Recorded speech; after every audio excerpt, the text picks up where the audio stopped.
The dorm room smelled of coffee and old books, but all I could feel was the weight of my own heartbeat, hammering like it wanted to break free.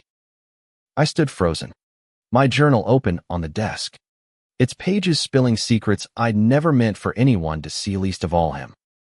Caleb, my best friend since we were kids stealing fireflies in jars, stared at me, his blue eyes wide with something I couldn't name: shock, betrayal, or maybe something softer, something I dreamed of but never dared to hope for. We'd been inseparable since we were 10, growing up in a sleepy Ohio suburb where the biggest drama was who'd win the county fair pie contest. Caleb was the golden boy quarterback, prom king, the guy who could charm anyone with a grin. I was the quiet one, Ethan, always trailing in his shadow, sketching in notebooks and hiding my heart behind sarcastic quips. But college changed things. Here at NYU, in the chaos of New York City, we were no longer just kids from Ohio. We were roommates, confidants, and something else I couldn't define, something that kept me awake at night, scribbling in that damn journal. It was late September, the kind of evening where the air felt crisp and the city hummed outside our window. Caleb had been out with his teammates, probably charming some girl at a bar, while I stayed in, wrestling with words I'd never say aloud. I'd written it all down, every glance that lingered too long, every time his laugh made my chest ache, every moment I realized I was in love with him. The journal was my confession, my safe place, until it wasn't. I'd left it open, careless for once, and now Caleb stood in the doorway, his gaze locked on the page where I'd poured out my soul. "Ethan," he said, his voice low, almost a whisper. "What is this?" I couldn't move. My throat tightened, and the room seemed to shrink around us. "It's nothing," I lied, stepping toward the desk to snap the journal shut. But his hand caught my wrist, gentle but firm. "Don't," he said, his eyes searching mine. "Don't hide it. Not now." I wanted to run, to disappear into the city and never face him again. But his grip held me there, and the weight of his gaze was heavier than my fear. We'd always been honest with each other about our dreams, our fears, our stupid high school crushes. But this was a line I'd never meant to cross. I'd spent years building walls, convincing myself I could keep my feelings locked away, that I could be content just being his friend. Now, those walls were crumbling, and I didn't know what was on the other side. "Caleb, I didn't mean for you to see that," I said, my voice cracking. "It's just stupid thoughts. Forget it." He didn't let go of my wrist. Instead, he stepped closer, his brows furrowed. "Stupid thoughts. Ethan, you wrote that you're in love with me. That's not stupid. That's..." He trailed off, his expression unreadable. I pulled my hand free, turning away to stare out the window at the glittering city lights. "You weren't supposed to know," I said, barely above a whisper. "You're my best friend, Caleb. I didn't want to ruin this." "Ruin it?" His voice was sharp now, laced with something raw. "You think this ruins us?" I turned back to face him, my heart in my throat. He was closer now, close enough that I could see the flecks of gold in his eyes, the way his jaw clenched like he was fighting some internal battle. I'd seen that look before when he'd stood up to bullies for me in middle school, when he'd argued with his dad about joining the football team instead of law school. But this was different. This was personal, and it scared me more than anything. "I don't know what it does," I admitted, my voice shaking. "I just know I can't lose you." He didn't say anything for a long moment, just stood there, his breath uneven. Then, slowly, he reached out, his fingers brushing my arm. "You're not losing me," he said, and there was a softness in his voice I'd never heard before, a vulnerability that mirrored my own. I didn't know what to say.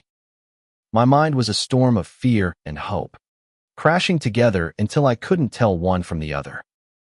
All I knew was that Caleb was still here, still looking at me like I was the only person in the world. And for the first time, I let myself wonder if maybe, just maybe, he felt something too. The dorm was quiet except for the hum of the city outside. But inside, everything had changed. I didn't know what came next, but I knew we couldn't go back. Not after this. The silence stretched between us, heavy and electric, like the air before a storm. Caleb's hand lingered on my arm, his touch warm and grounding. But his eyes were a maze of emotions I couldn't navigate. I wanted to ask what he was thinking, but my voice was trapped, caught somewhere between panic and the fragile hope that maybe he didn't hate me for this. "Ethan," he said finally, his voice softer now, almost hesitant. "How long have you felt this way?" I swallowed hard, my gaze dropping to the floor. The truth felt like a blade, sharp and dangerous, but lying wasn't an option anymore. "A while," I admitted. "Since junior year. Maybe. I don't know. It just happened." Junior year. The summer we'd spent biking to the lake, laughing under the stars, sharing secrets we swore we'd never tell. I'd realized it then, watching him dive into the water, his grin brighter than the sun. I'd pushed it down, buried it deep, but it had grown anyway, quiet and persistent, until it filled every corner of me. Caleb let out a breath, running a hand through his blonde hair. "Why didn't you tell me?" I laughed, but it was bitter, hollow. "Tell you?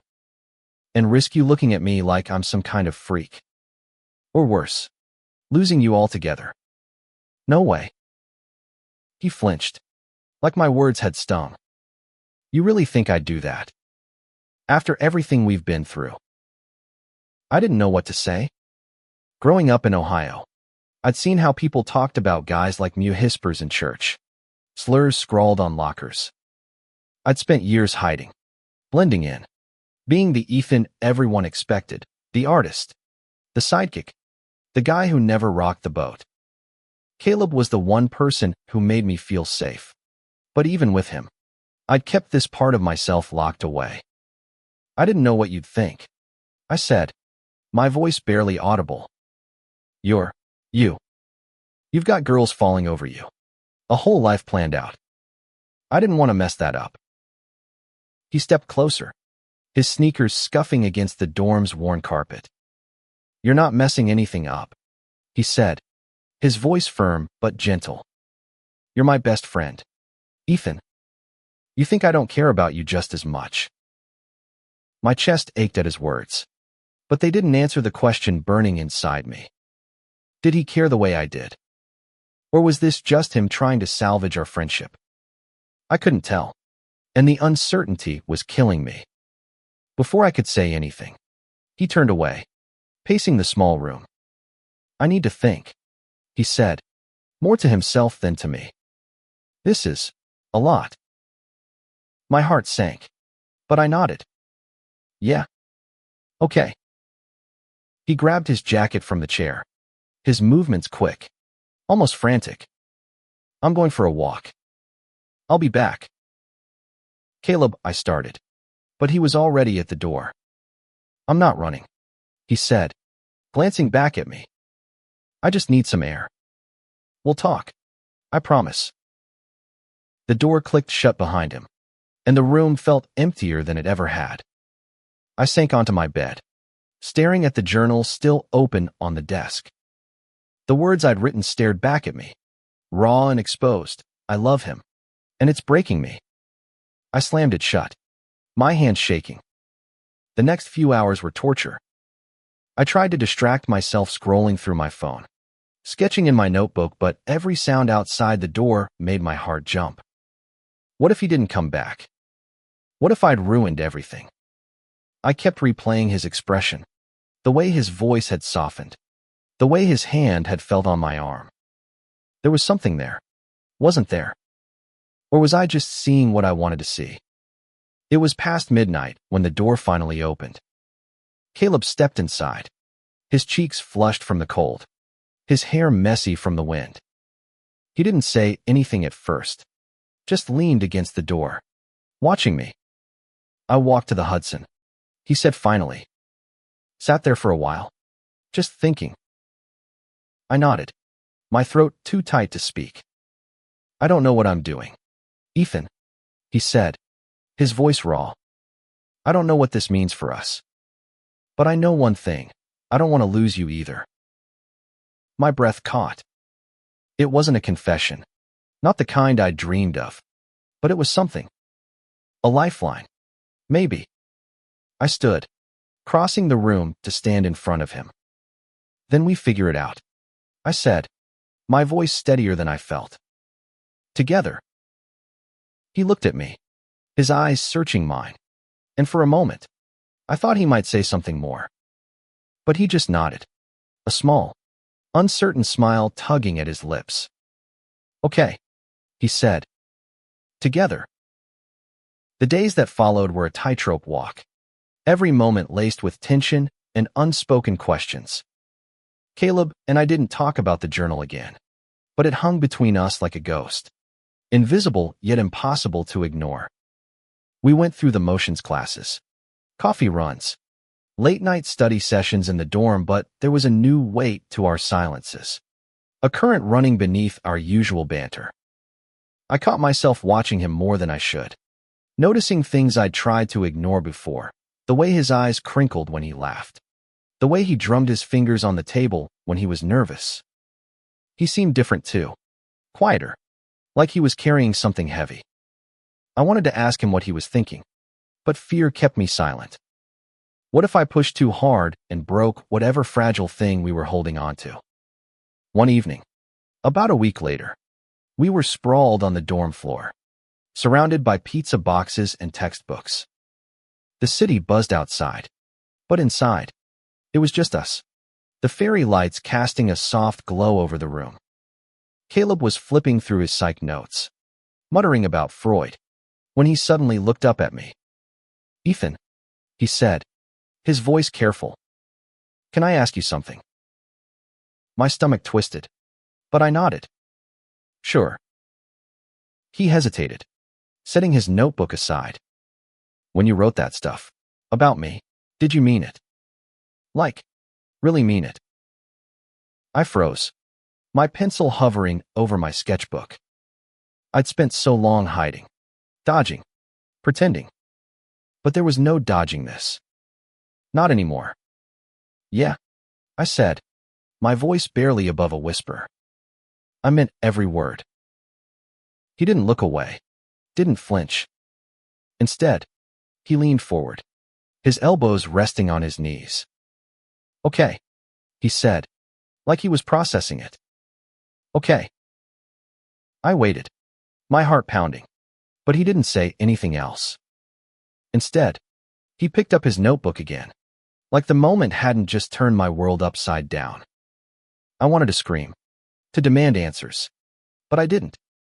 I just went back to my sketch, my hand shaking as I drew. The next day, Caleb was different, more present. Somehow.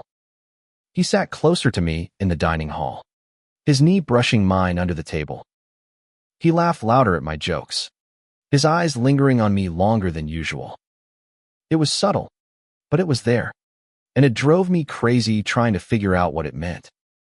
Was he just being a good friend, trying to make me feel okay? Or was there something more? That night, we went to a party off campus, a crowded loft in Brooklyn filled with music and too many people.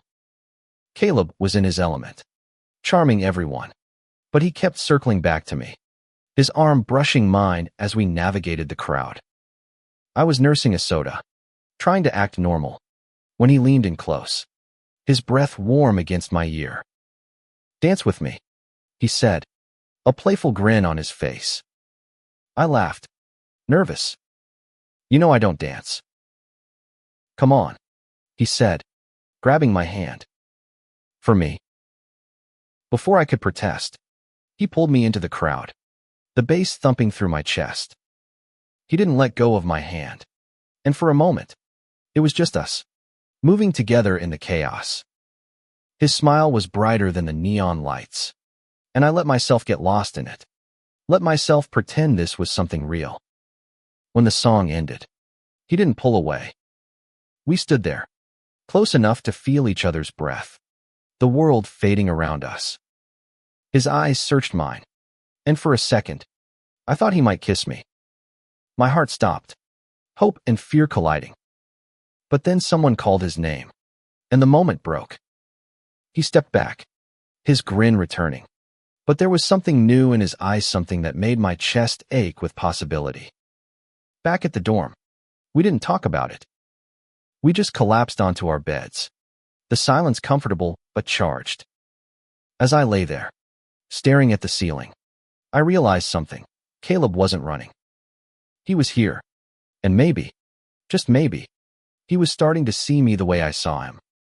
The weeks slipped by, and the air between Caleb and me grew thicker with unspoken words. We were still us, joking about bad cafeteria food, arguing over what movie to watch, but every touch, every glance, felt like it carried a question neither of us was ready to answer. I was falling harder, and the fear of losing him was matched only by the hope that maybe he felt it too. One chilly October night, we ended up at a campus open mic event, crammed into a coffee shop with mismatched chairs and the smell of espresso. I'd signed up to read a poem, something I'd never done before, spurred by a reckless need to say something true. Caleb was in the front row, his grin encouraging but nervous, like he knew this was a big deal. When my name was called, my legs felt like jelly, but I stepped up to the mic, clutching my notebook. The poem was about love, about longing for someone you can't have, about the ache of being close but not close enough. I didn't look at Caleb as I read, but I felt his eyes on me, steady and intense. The words poured out, raw and unfiltered, and when I finished, the room was silent for a moment before applause broke out. I sat down, my face burning, and Caleb leaned over, his voice low. "That was, wow, Ethan. That was you, wasn't it? About us." I nodded, unable to meet his gaze. "Yeah." He didn't say anything else, but his hand found mine under the table, squeezing gently. It was the smallest gesture, but it felt like a promise, like he was saying, "I'm here. I'm trying." After the event, we walked back to the dorm, the city alive around us. The silence was comfortable, but my mind was racing. What did his touch mean? Was he just being supportive? Or was there more? I was so lost in thought that I didn't notice he'd stopped walking until he spoke. "Ethan," he said, his voice soft but urgent. "I need to tell you something." I turned to face him, my heart in my throat. We were under a streetlight, its glow casting shadows across his face. He looked nervous, his hands stuffed in his pockets, his breath visible in the cold air. "I've been thinking a lot," he said. "About you. About what you wrote. And I don't know what I'm feeling. Okay. But it's something. Something big." My breath caught. "What are you saying?" He stepped closer, his eyes locked on mine. "I'm saying I've never thought about guys like that before. But with you, it's different. You're different. And it's freaking me out, but I don't want to ignore it." I couldn't speak, couldn't move. The world narrowed to just us, the city fading into a blur. He was so close now, close enough that I could see the uncertainty in his eyes, the courage it took for him to say this. "Caleb," I whispered, but before I could say more, he reached out, his hand cupping my cheek. His touch was tentative, like he was testing the waters, but it sent a jolt through me. "I don't know what this means," he said, his voice barely audible. "But I know I care about you, more than I've ever cared about anyone." And then, before I could process it, he leaned in and kissed me. It was soft, hesitant, but it was real, and it set my heart on fire. I kissed him back, my hands finding his jacket, pulling him closer. The world disappeared, and for that moment, it was just us 12 boys under a streetlight, finding something new in each other. When we pulled apart, his forehead rested against mine, his breath shaky. "I'm scared," he admitted, his voice raw. "But I want this. I want to try." I nodded, tears stinging my eyes. "Me too." We stood there for a long time, wrapped in each other, the city humming around us. It wasn't perfect, and it wasn't certain, but it was a beginning. And for the first time, I let myself believe that maybe, just maybe, we could be something more. The kiss changed everything, but it didn't make things easier. If anything, it made the world feel bigger, scarier, and more fragile. Caleb and I were stepping into something neither of us fully understood, and every step felt like it could be the one that broke us. The next morning, we woke up to the same dorm room, the same city noise, but nothing felt the same. Caleb was quieter than usual, sipping his coffee while staring out the window. I wanted to ask what he was thinking, but I was afraid of the answer. Instead, I busied myself with my sketchbook, drawing the curve of his jaw without realizing it until he noticed. "Is that me?" he asked, a small smile tugging at his lips. I blushed, closing the sketchbook. "Maybe." He laughed, and for a moment, it was just us again, the tension easing. But it didn't last. That afternoon, we ran into some of his teammates in the quad, and I saw the way he tensed. The way his smile faltered when one of them clapped him on the shoulder and asked if he was bringing a date to the next game. Maybe," Caleb said, his eyes flickering to me for a split second before looking away. I tried not to let it hurt, but it did. I knew this was new for him, that he was still figuring himself out. But the secrecy stung. I'd spent years hiding who I was, and I didn't want to go back to that. But I also didn't want to push him, not when he was trying so hard. That night, we sat on his bed, the TV playing some sitcom neither of us was watching. "I'm sorry about earlier," he said suddenly, his voice low. "With the guys." I didn't know what to say. "It's okay," I said, though it wasn't. "Not really. I get it. This is a lot." He reached for my hand, his fingers intertwining with mine. "I don't want to hide you," he said. I don't know how to do this yet. I've never had to think about what people think of me like this." I nodded, squeezing his hand. "We'll figure it out. We don't have to have all the answers right now." But the world wasn't going to wait for us to figure it out. The next day, a rumor started circulating someone had seen us at the open mic, holding hands under the table. By lunchtime, it was all over campus, whispers following us like shadows. Caleb's teammates started giving him side glances, and I overheard someone in my art class mutter something about the quarterback's new vibe. Caleb tried to brush it off, but I could see it wearing on him. He was used to being the golden boy, the one everyone loved. Now, he was something else, and I hated that I was the reason for it. That night, he came back to the dorm late, his eyes red like he'd been crying. "I talked to my dad," he said, his voice hollow. He heard the rumors. He wasn't happy. My heart sank. Caleb's dad was a former Marine, all about tradition and toughness. I'd always known he wouldn't take this well, but hearing it still hurt. "What did he say?" I asked, dreading the answer. "He said I'm throwing my life away," Caleb said, his voice breaking. "That I'm better than this. That I need to focus on football, on my future." I reached for him, but he pulled away, pacing the room. "I don't know if I can do this, Ethan," he said.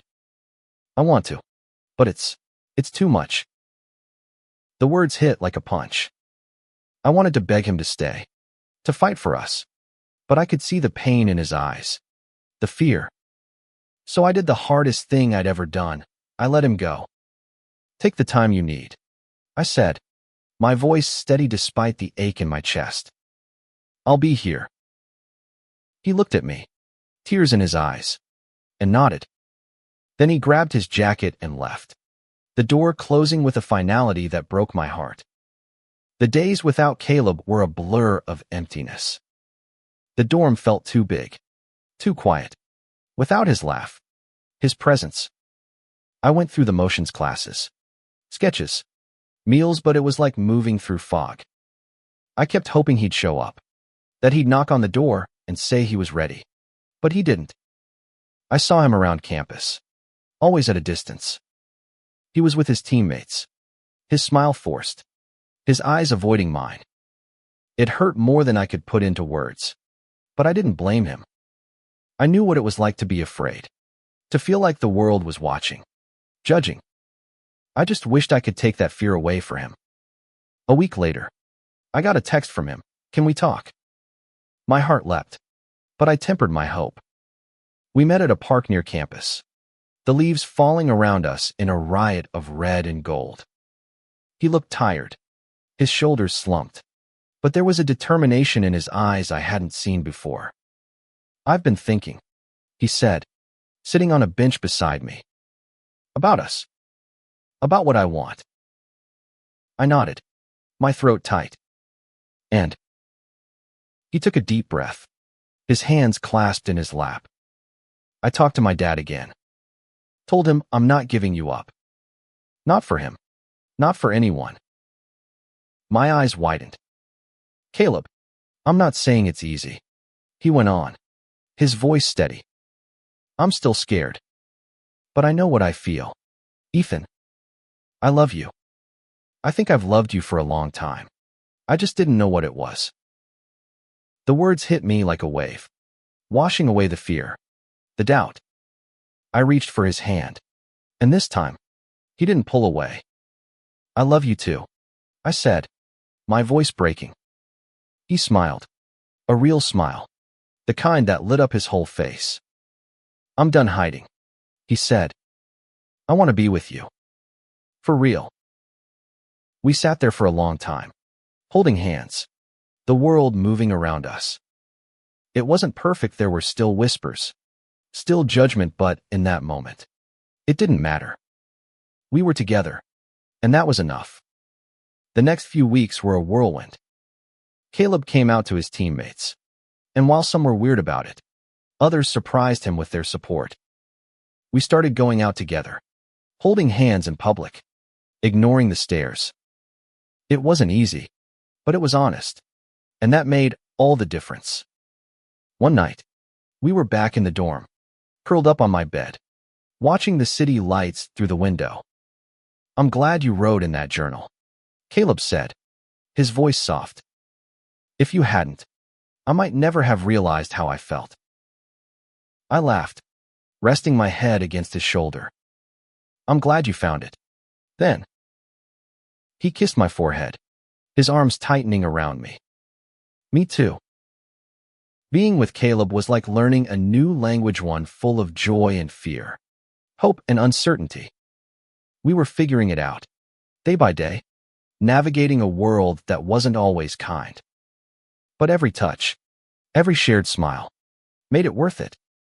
We started building a life together, small moments that felt monumental. Late-night talks about our dreams, walks through Central Park, stolen kisses in the library stacks. Caleb was still the golden boy, but he was also mine, and that made me feel like I could take on anything. But the world wasn't done testing us. One day, we got a call from Caleb's mom. His dad had had a heart attack. It wasn't fatal, but it was serious, and Caleb was shaken. We flew back to Ohio together, my hand in his the whole way. At the hospital, his dad was pale but awake, his eyes softening when he saw Caleb. I'm sorry, he said, his voice weak. I was wrong. About you. About Ethan. Caleb's grip on my hand tightened, and I saw tears in his eyes. Thanks, Dad, he said, his voice thick. That means a lot. It wasn't a full reconciliation, but it was a start. We spent a week in Ohio, helping his mom, talking late into the night. It was hard, but it brought us closer, made us stronger. Back at NYU, we faced new challenges. Some of Caleb's teammates distanced themselves, and I got hate mail slipped under our dorm door. But we didn't let it break us.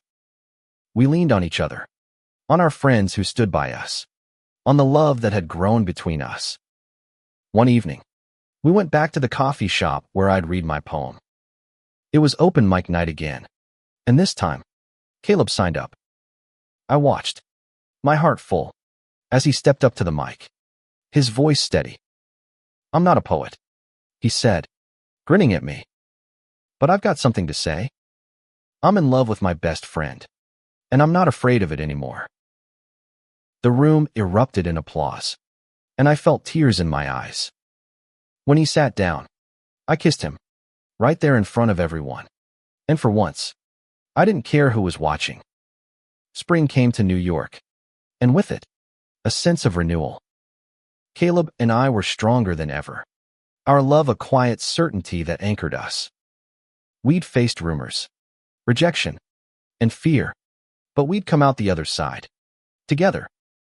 One evening, we sat on the dorm roof, the city sprawling below us. Caleb had his arm around me, his warmth chasing away the chill. "I never thought this would be my life," he said, his voice soft. "But I wouldn't trade it for anything." I smiled, leaning into him. "Me neither." We talked about the future graduation, jobs, maybe a place together in the city. It was scary, but it was ours, and that made it beautiful. As the sun set, painting the sky in shades of pink and gold, Caleb pulled out a small notebook. "I wrote something for you," he said, his cheeks flushing. I took it, my heart racing. Inside was a letter, his handwriting messy but heartfelt. "Ethan, you changed me. You showed me what it means to be brave, to love without fear. I'm yours, always." I looked up at him, tears in my eyes. "I love you," I said, and he kissed me, soft and sure. That moment, under the fading sky, was our forever. We'd started as friends, stumbled into love, and fought for it against the odds. And in the end, we'd won not just each other, but the courage to be ourselves, together. The world wasn't perfect, and neither were we. But we had each other, and that was enough. Our story wasn't just about love. It was about finding the strength to live it, no matter what anyone else thought. And as we sat there, wrapped in each other, I knew we'd keep fighting, keep loving, for all the days to come.